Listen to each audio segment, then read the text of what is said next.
RRBJയുടെ notification ഉടൻ തന്നെ വരും. അപ്പോൾ RRBJE എക്സാം എന്ന് പറയുന്നത് ഒരു സെൻട്രൽ ഗവൺമെന്റ് എക്സാം ആണ്. 2 ടയർ ആയിട്ട് നമ്മൾ സെപ്പറേറ്റ് എക്സാം എഴുതുന്ന ഒരു സെൻട്രൽ ഗവൺമെന്റ് രീതിയിൽ നടത്തുന്ന ഒരു എക്സാം ആണ്. അപ്പോൾ അതുകൊണ്ട് തന്നെ പലർക്കും എങ്ങനെയാണ് ഈ എക്സാമിനെ അപ്രോച്ച് ചെയ്യേണ്ടത് എന്നൊരു ഡൗട്ട് ഉണ്ടാവും. അപ്പോൾ 2019 ശേഷമാണ് ശരിക്കും നമ്മുടെ കേരളത്തിൽ ഈ RRB എഴുതുന്ന ആൾക്കാരുടെ എണ്ണം കൂടി വന്നത്. ക്വാളിഫൈ ചെയ്യാൻ പറ്റും എന്നുള്ള കോൺഫിഡൻസ് ഉദ്യോഗാർത്ഥികളിൽ വന്നു തുടങ്ങിയത് തന്നെ 2019 ശേഷമാണ്. അപ്പോൾ അതിനുശേഷം കോമ്പറ്റീഷൻ ലെവൽ അത്യാവശ്യം നല്ല രീതിയിൽ കൂടുകയും അതിനനുസരിച്ച് കട്ട് ഓഫിലുണ്ടായ വ്യത്യാസങ്ങളും എല്ലാം നിങ്ങൾ ശ്രദ്ധിച്ചു കാണും. അപ്പോൾ RRBJE എക്സാം എന്ന് പറയുന്നത് ടിപ്പിക്കലി നമ്മളൊരു PSC എക്സാമിന് പഠിക്കുന്ന ഒരു ഉദ്യോഗാർത്ഥിക്ക് അതേ രീതിയിൽ തന്നെ ക്രാക്ക് ചെയ്യാൻ സാധിക്കുമോ? അല്ലെങ്കിൽ എന്തെങ്കിലും മാറ്റങ്ങൾ വരുത്തണോ? ഒരുപാട് ഡൗട്ട്സ് ഉണ്ടായിരിക്കും.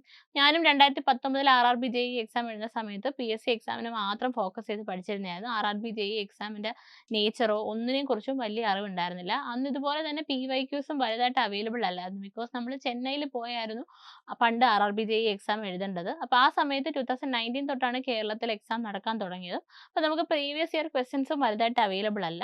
എന്നിരുന്നാലും സിലബസ് ഓറിയന്റഡ് ആയിട്ട് എന്തൊക്കെയാണ് പഠിക്കേണ്ടത് എന്നൊരു ഐഡിയ ഉണ്ടായിരുന്നു.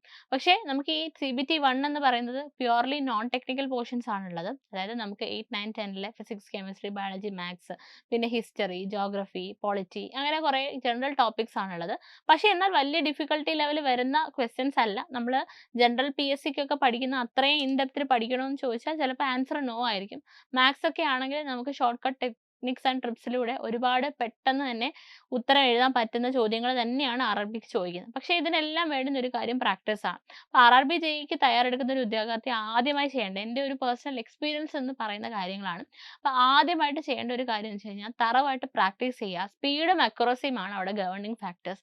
അതായത് നമുക്ക് ഇത്രയും ടൈമിനുള്ളിൽ എത്ര ക്വസ്റ്റ്യൻസ് മാക്സിമം ശരിയാക്കി ചെയ്യാൻ പറ്റും. അതാണ് അവിടെ വാല്യൂ ചെയ്യുന്ന CBT-1. ഇനി CBT-1 ജസ്റ്റ് ക്വാളിഫൈ ആയി കഴിഞ്ഞാൽ CBT-2 എഴുതാം. CBT-2 ഫോക്കസ് ചെയ്ത് പഠിച്ച് മാർക്ക് മതി എന്നുള്ള തെറ്റിദ്ധാരണ പല ഉദ്യോഗാർത്ഥികൾക്കും ഉണ്ട്. പക്ഷേ അതല്ല ഇതിന്റെ ശരിയായിട്ടുള്ള ഒരു രീതി. CBT-1ന് എല്ലാ കാറ്റഗറി കട്ട് ഓഫും ക്ലിയർ ചെയ്താൽ മാത്രമാണ് CBT-2 നമ്മൾ ക്വാളിഫൈ ചെയ്ത് കഴിഞ്ഞാലും DV അല്ലെങ്കിൽ മെഡിക്കൽ എക്സാമിനേഷന്റെ സമയത്ത് നമുക്ക് എല്ലാ കാറ്റഗറിയിലേക്കും വേക്കൻസീസിന് നമ്മൾ എലിജിബിൾ ആയി മാറുള്ളൂ. അപ്പോൾ CBT-1ലെ നമ്മൾ മാർക്സ് ഫോക്കസ് ചെയ്ത് തന്നെ പഠിക്കേണ്ട ആവശ്യമുണ്ട്. അപ്പോൾ CBT-1 2019 CBT-1 CBT-2ന്റെ ഇടയ്ക്ക് ഗ്യാപ്പ് ഉണ്ടാവുമെന്ന് കുറിച്ചൊന്നും ഐഡിയ ഇല്ലാത്തതുകൊണ്ടും പേഴ്സണലി എനിക്ക് ടെക്നിക്കൽ സൈഡ് കുറച്ച് സ്ട്രോങ് ആയതുകൊണ്ട് നോൺ ടെക്നിക്കൽ സൈഡ് ക്ലിയർ ആയി കഴിഞ്ഞിട്ട് കുറഞ്ഞ ഗ്യാപ്പോട് CBT-2 എഴുതിയിട്ടും ക്വാളിഫൈ ആയതാണ്. പക്ഷേ ഇനി നമ്മുടെ ക്രൈറ്റീരിയ അത്ര എളുപ്പമായിരിക്കത്തില്ല. CBT-1 നിങ്ങൾ ക്വാളിഫൈ ആയി കഴിഞ്ഞതിന് ശേഷം മാത്രം CBT-2 പഠിച്ച് എഴുതാമെന്ന് വിചാരിച്ചു കഴിഞ്ഞാൽ ക്വാളിഫൈ ചെയ്യാനുള്ള ചാൻസസ് വളരെ കുറവാണ്. ഒന്നാമത്തെ റീസൺ കട്ട് ഓഫ് കൂടിയിട്ടുണ്ട്.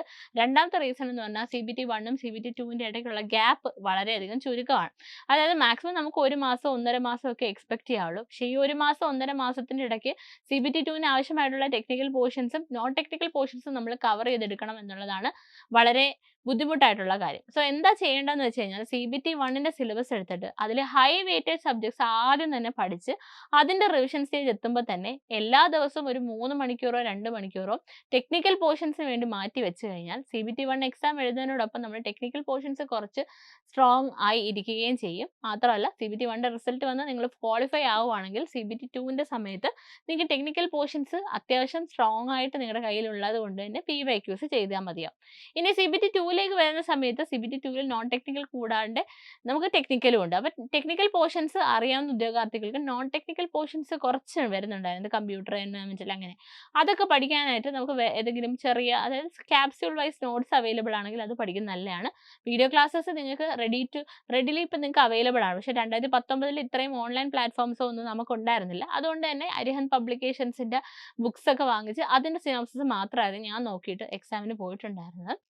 നമ്മൾ ഈ CBT-1ൽ എഴുതുന്ന ക്വസ്റ്റ്യൻസ് എല്ലാം തന്നെ 8, 9, 10ന്റെ ലെവൽ മാത്രമേ ഉള്ളെങ്കിൽ പോലും ഞാൻ പറഞ്ഞ പോലെ സ്പീഡും അക്യുറസിയുമാണ് ഇവിടെ ഗവേണിംഗ് ഫാക്ടേഴ്സ് ആയിട്ട് വരുന്നത്. അപ്പോൾ ഈ 2 ഫാക്ടേഴ്സ് നിലനിൽക്കുന്നിടത്തോളം കാലം പ്രാക്ടീസ് എന്ന് പറയുന്നത് വളരെ ഇമ്പോർട്ടൻ്റ് ആയിട്ടുള്ള ഫാക്ടറായിട്ട് മാറിയിരിക്കും.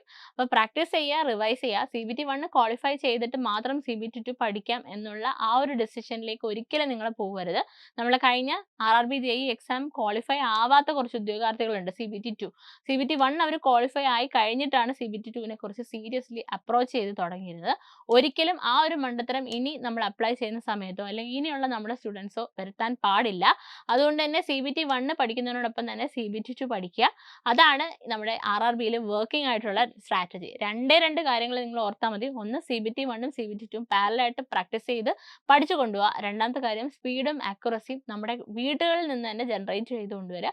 അപ്പോൾ നമുക്ക് ക്ലാസ് റൂമിൽ അല്ലെങ്കിൽ നമ്മൾ എക്സാം ഹാളിൽ ചെല്ലുമ്പോഴത്തേക്ക് നമുക്ക് കുറച്ചും കൂടി സ്ട്രോങ് ആയിട്ട് ക്വസ്റ്റ്യൻസ് അറ്റൻഡ് ചെയ്യാനും നെഗറ്റീവ് ഇല്ലാതെ നമുക്ക് ക്വാളിഫൈ ആവാനും സാധിക്കും. സോ RRBJയുടെ കോഴ്സ് നമ്മുടെ എൻട്രിയിൽ അവൈലബിൾ ആണ്. നമ്മുടെ കഴിഞ്ഞ വർഷത്തെ RRBJയുടെ റിസൾട്ട് അതിന്റെ ഏറ്റവും മികച്ച എക്സാമ്പിൾ ആണ്. കേരളത്തിൽ തന്നെ ഇത്രത്തോളം RRBJ ക്വാളിഫൈഡ് ആയിട്ട് യൂസേഴ്സ് ഉള്ള വേറെ ഒരു പ്ലാറ്റ്ഫോമും ഇല്ല എന്ന് തന്നെ അഭിമാനത്തോടു കൂടി നമുക്ക് പറയാം. സോ ഇനി അടുത്ത RRBJയിൽ നിങ്ങൾക്കും ക്വാളിഫൈഡ് ആയി സെൻട്രൽ ഗവൺമെന്റ് ജോലി എന്ന സ്വപ്നം നേടിയെടുക്കാൻ കഴിയും. അതിന് നിങ്ങളുടെ യാത്രയിൽ ഞങ്ങളും നിങ്ങളോടൊപ്പം ഉണ്ട്. RRBJയുടെ കോഴ്സിന്റെ കൂടുതൽ ഡീറ്റെയിൽസ് അറിയാനായി താഴെയുള്ള ഫോം ഫില്ല് ചെയ്യുക. മാത്രമല്ല RRBJ ക്വാളിഫൈഡ് ആയിട്ടുള്ള ടീച്ചേഴ്സ് ആണ് നിങ്ങൾക്ക് ക്ലാസ്സസ് ഹാൻഡിൽ ചെയ്യുന്നതും DV അതുപോലെ തന്നെ മെഡിക്കൽ എക്സാമിനേഷന് പോകുന്ന സമയത്ത് നിങ്ങൾക്ക് ഗൈഡൻസ് തരുകയും അതായത് നിങ്ങൾ എക്സാമിന് 2 CBT 1ഉം CBT 2ഉം പാസ് ആവുന്നതോടുകൂടി നിങ്ങളുടെ ആ ഒരു ജേർണി അവിടെ തീരുന്നില്ല.